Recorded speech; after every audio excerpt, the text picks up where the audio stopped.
Hello and welcome to the Bronze Age Monsters bonus show. This is a show we do each and every week for our loyal and lovely patrons. We normally will watch a film that Matt has curated to the issue that we have gone through this week. This bonus show is going to be about it's going to complement Supernatural Thrillers 14. So this is a mummy movie, but no, we're doing two things. We're doing a Jonny Quest cartoon, is what we watched, The Curse of Anubis.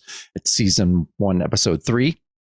And then, Matt, you found a Japanese show from 1973.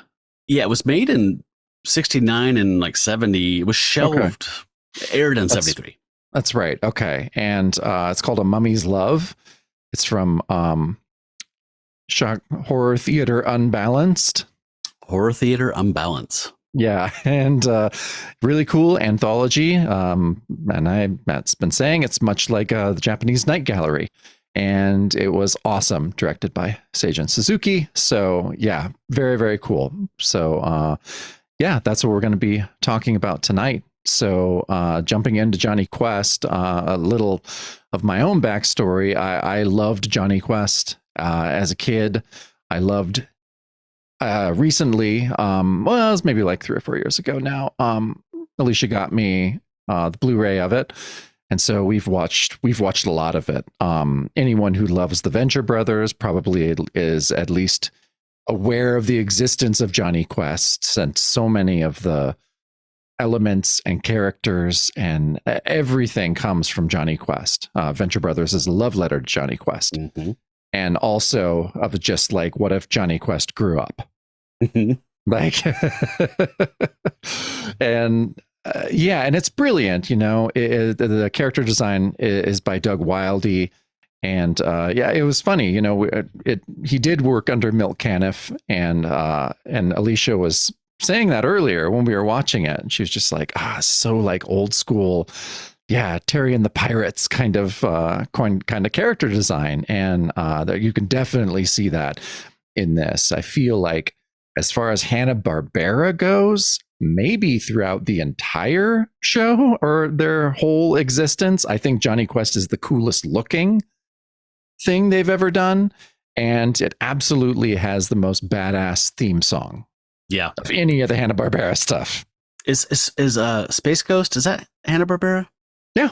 It's okay. I think like the Alex Toth designed characters tie with Jonny Quest for the coolest Hanna-Barbera designs. Definitely. So all the Toth stuff. So, you know, he worked on, Space Ghost, C-Lab. Birdman, you know, C-Lab. So, yep. Yeah. And so, yeah, I mean, I think that's like the hip kind of mod, cool character animation design in the very large, goofy Hanna-Barbera universe that you and I love, but I do. But still, Jonny Quest is super cool. So yeah, check out any episode. The one that we checked out was mummy themed, called The Curse of Anubis. And just roughly, Dr. Quest, Race Bannon, and Johnny and Haji are called to Egypt by a archaeologist named Karim, who is a friend of Dr. Quest. He basically is going, and the plan is to, he's stolen this statue of Anubis, and his plan is to blame the theft on Johnny and Ray, or Benton and Race, to unite all the Arab countries. Good luck. Yeah, that's going to totally work. So... yeah, so that's the premise, and there's lots of goofiness. You know, Haji's popping in and out of pots. Johnny is really excited to ride a camel. Mm-hmm. Kareem sends some asps, some snakes after them, and there's a mummy. There's a mummy that basically does kind of seem to be like it was Supernatural.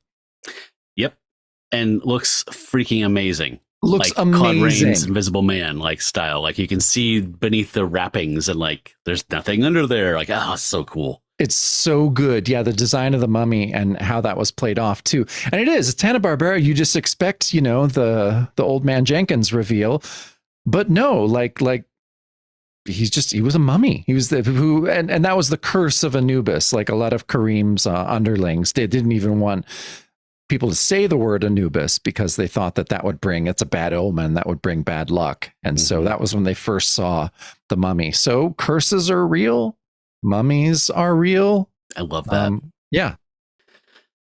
Jonny Quest is just such like, I feel like for any like red-blooded American boy, it's just like you cut an American boy open and they bleed Jonny Quest scripts. Like it's just like pure joy of just adventure and I mean, the same way that Indiana Jones just taps into something that everybody loves as a kid, like that same thing. So I mean, I just watch it just with a shit-eating grin, just it is the whole really time. It's just pure joy for me. So yeah, I mean, I loved it. So I didn't realize there was only one season back in the day.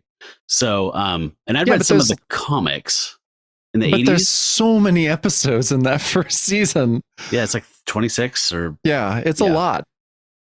And I mean, there were some comics. There was a reboot when we were kids in the 80s. There was another reboot. The mid 90s had like virtual reality in it and like computer animation sequences. I've heard that's not good. But what I liked about the comics that came out, I think it was from Comico in the mid 80s. I think they also like published Grendel and stuff.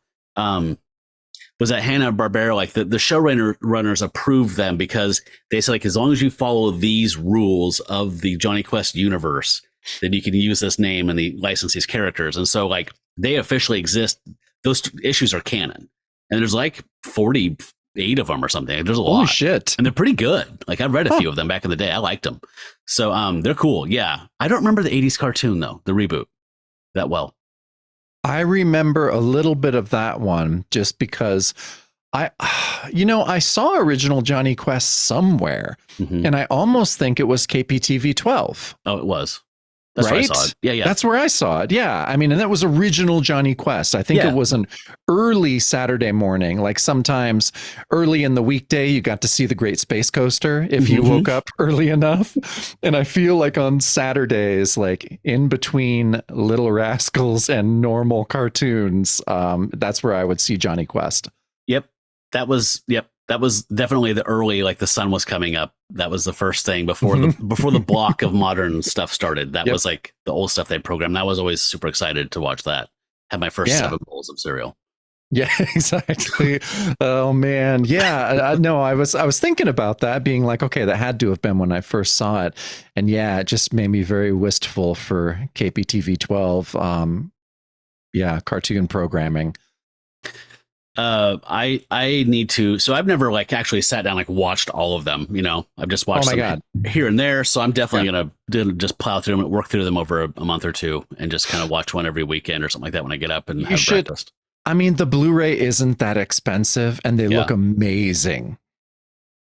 Okay. I think it's worth it. I love owning it. No, I would definitely pick that up because, I unconsciously was thinking of, Fleischer's Superman. So I was, because you said that one's what people are upset with the way it was mastered for digital or whatever. So in my mind, I was thinking that was Jonny Quest. So, but if you said it looks good, I'll get it. Yeah, I love it. I think it looks great. And I mean, there is some definite cultural insensitivity through the entire thing. Lots of natives, lots of the Dark Continent, and all of that stuff. So just a little heads up. It's Saturday morning heart of darkness sometimes. It really is. But I mean, you can't beat the character designs. I mean, it looks like a comic book come to life, some of the aspects of the animation and stuff like that. So can't be beat for me. It's cream of the 60s cartoon crop. Absolutely. Enthusiastic claw up on this one. For sure, man. And especially compared to like, what Marvel was doing. I think this is 66. Does that sound right? Yeah. Like what Marvel was doing back then. I mean, again, they were the superhero. Marvel itself was just gaining steam and just kicking DC's ass and blah, blah. And they just took a bunch of Kirby art and just kind of separated it into layers and just kind of had like Captain America in a background doing this. And it just looks like, and mouths just kind of moving like it's a Conan bit. Or something. Totally. It looks like I know. And they're so bad. And then you see this like, oh, that's right. Cartoons can be good. Marvel was just doing it cheaply. They were. Whoever they licensed the characters to were doing it cheap. So yeah, Jonny Quest can't be beat. I can't recommend that highly enough. Okay, so that's our normal American boy whatever thing. Now let's talk about some batshit weirdness. Yeah. So Horror Theater Unbalance, as you mentioned, was a 13-episode anthology. It was in production and kind of shelved either in production or prior to production and ended up airing in 1973. According to Wikipedia, this was the first episode aired. The title is either Love Affair with a Mummy or A Mummy's Love, depending on who translates it. I think it's literally Love Affair with a Mummy.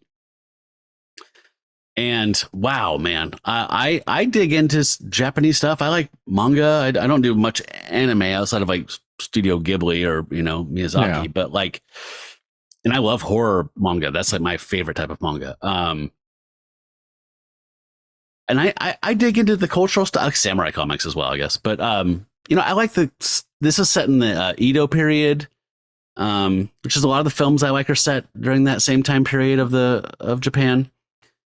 I just felt like, and I like this. Like I liked it with Nazareno Cruz.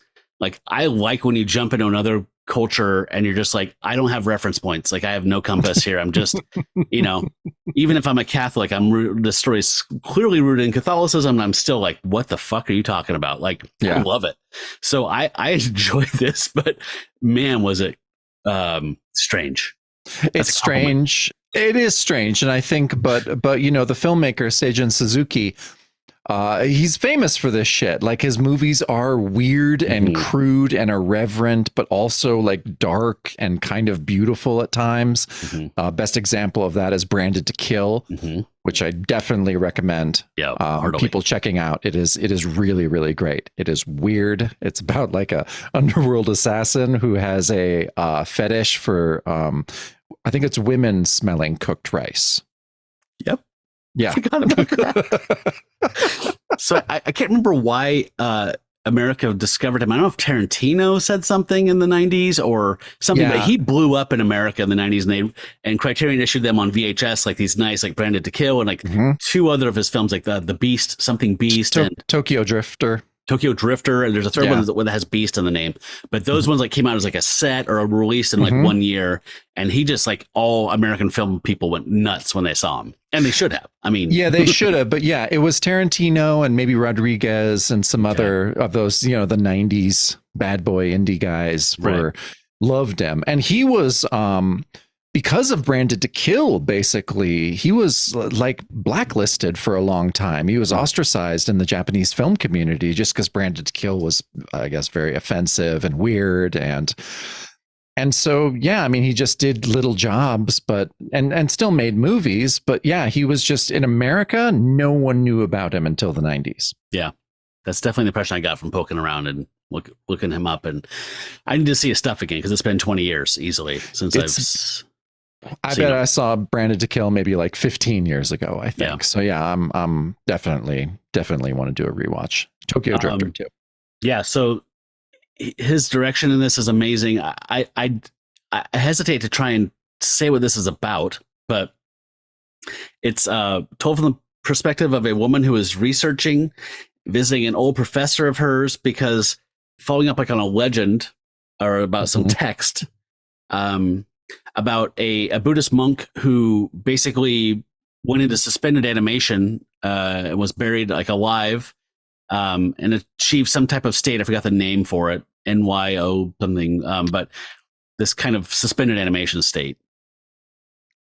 And he's buried for like 300 years and they start hearing a bell ringing in this village and dig him up. And he is a mummy and he's sitting in the lotus position and he looks like a husk and the people are just throwing him around like he's a pinata and laughing. He gets stuck in a tree. He's stuck in a tree like a kite. And then they pull him down and this one guy like is taking care of him and they start nursing him back to health. He slowly becomes less withered and desiccated. And then they see him like they're like rubbing him with a cotton ball and his tongue flicks out and starts licking it like, oh my God, he's moving. And it just gets straight. That's the normal part. that is the normal part of the story. Oh my God. Yeah. It gets so fucking batshit after that. So, yeah. So what I loved, okay. Well, I mean, we can talk about this to where, yes, the mummy, when he is resurrected and, he's basically human, but he's kind of dumb at first. And the guy that resurrects him is just like, go get my firewood and he's stuff. like a golem because he's too stupid to do anything. It's like he has brain damage, right? He's almost like Dougie Jones. He's almost like Coop in Dougie Jones's place, but he got fried coming back from the Black Lodge. Yeah, he really did. But the funny thing is that, and I love that later on, one of my favorite parts of this was how it just was it's pretty almost nihilist in a way towards Buddhism, because all these people get very like dejected about this, but because he was supposed to have been a bodhisattva, and had attained enlightenment, but then he comes back brain damaged, and then he just turns into Benny Hill.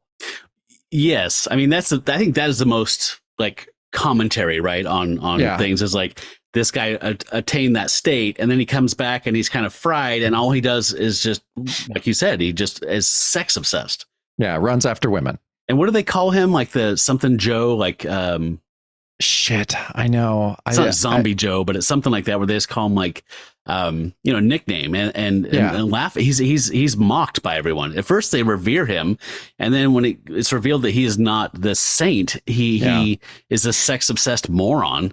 They'll just kind of make a joke of him and laugh at him. They do, but yeah, I love that. I don't know. I mean, that's a kind of a Suzuki hallmark. There's lots of goofy shit and weird shit, but then there's something kind of underneath to where, as the story goes on, I don't know how much more you want to get into it, but the people of the village are very just like, nothing matters. Buddha doesn't matter. Like, look at what happened. Yeah. Like, this is enlightenment. Yeah. They're just like, fuck this, fuck Buddha. And so it's pretty great in that. Yeah. We won't talk about the back half of this too much here. He does get a wife, and it gets weirder, and it ventures into like Eraserhead territory for a little bit. And then it jumps back into the time period where the woman telling the story, there's a whole button that gets sewn on in the end. It gets kind of horrifying at the end, and strange and sad and tragic. And then it just stops abruptly. It was such a unique viewing experience. You're right. I had to watch it again because we watched it on the watch along. And even you and I, like towards when they went back to the other time period, we were like, is this a different movie? Are these two like stories together? You and I think everyone was so baffled by it on first watch, and especially watching it on a small screen, like on your computer. And we were just perplexed. We were confounded. And so I'm really glad watching it again really I understood it more, and it made me appreciate Suzuki as a director. Yeah. I was glad I got a chance to watch it again as well, because I was absolutely at sea the first time. I had no idea what was going on, and I was loving it. And seeing it again, I found it still perplexing, but definitely got to engage with it again in a new way. So this is available on YouTube, but it's only in Japanese. So I'm going to put on our Patreon page, just where you saw the link for this, there should be a link there to a Google Drive, an MKV file, which is a video format. And this video format has English subtitles baked into it that you can turn on or off in your video player. Hopefully you use something like VLC to watch this, where you can choose subtitles and then select English, and it will be there with English subtitles that are very well done. Pretty nice looking transfer. I think this was released on DVD in the last 20 years or something. So it looks great. It does look great. Yeah. And it's definitely worth checking out. Go to our Patreon and watch the MKV file with the subtitles. Yeah. I would say if you like to feel uncomfortable, and not like in a transgressive way, just in a, I don't know what's going on way, or I am not in my safety zone anymore as far as like culture and just references and stuff like that. I think you'll enjoy it. And even if you think you don't like that, I would recommend at least giving it a shot. It's something. I've been thinking about it since I saw it. Yeah, I know. A while ago, it was a week and a half ago, I saw it, and I kept thinking about it, just kind of shaking my head and just kind of like, yeah, I know. In a good way. So yeah, for me, huge absolute thumbs up. Huge claw up for me too. Yeah, I watched it with my wife right before we recorded this, and yeah, she was just like, "So, where can we see the other ones?" Yeah, I will find them for us. Yeah, I can get them for you guys. I got this on Cinemageddon, so I think they'll have the other 12 episodes. So cool. I'll hook you up. Nice. Okay, so we're gonna keep this one a little bit short. I initially planned, Jacob and I said on the last bonus episode, let's stick with the luchadores, and let's do another mummy thing. And then I realized while we were recording the Supernatural Thrillers 14 episode, oh shoot, I scheduled 2 non-mummy issues before the final mummy thing. So we actually have meet the Scarecrow in Dead of Night number 11, and then we're going to meet Mudred the Mystic, and I forgot what his title was, what he was in. But so we're going to push out that Luchador movie a couple weeks, and we're going to watch a movie from 1988 called Scarecrows. This is a little small budget indie horror movie that I've seen bits of on like Comet TV and stuff like that here and there, and it's interesting. It's a horror movie, and I'm excited to watch it because I've never seen the whole thing, and it is cheap, and it definitely has, you can see some of the seams here and there, but I think there's a compelling core in it that's worth checking out. No, so, I'm excited. Yeah, I hope people will join us for that. I'm super excited to see the whole thing. And other than that, like we said on the main show, we would love for you to go to the Patreon page and look at that Satana crowdsourcing audio thing. If you want to contribute some stuff, we've got a handful of stuff from some of our friends, so I'm super stoked people are handing things in, but we can always use more. I would love for the cult to sound very fulsome and big rather than just be a bare bones cult. So go do that while you're at it. And then Jacob and I are working on Tales of the Zombie number 10, the story called I think it's called The Resurrection of Papa Jumbo, which is written by Doug Mensch with some beautiful art that we're going to be including in a video version. So if you want to listen to it, we're going to do like a normal episode, but there is a video version that's going to be available that has the art included like we do with some of our other stuff. So you can see this absolutely stunning black and white art. No, that's great. I'm really excited. We're going to do that. Me too. So yeah, we kept it a little short this episode, but until we meet again, hail Satan. Hail Satan. I wish I could say that's the bonus show in Japanese, but I don't know how. But that is the bonus show. That is the bonus show.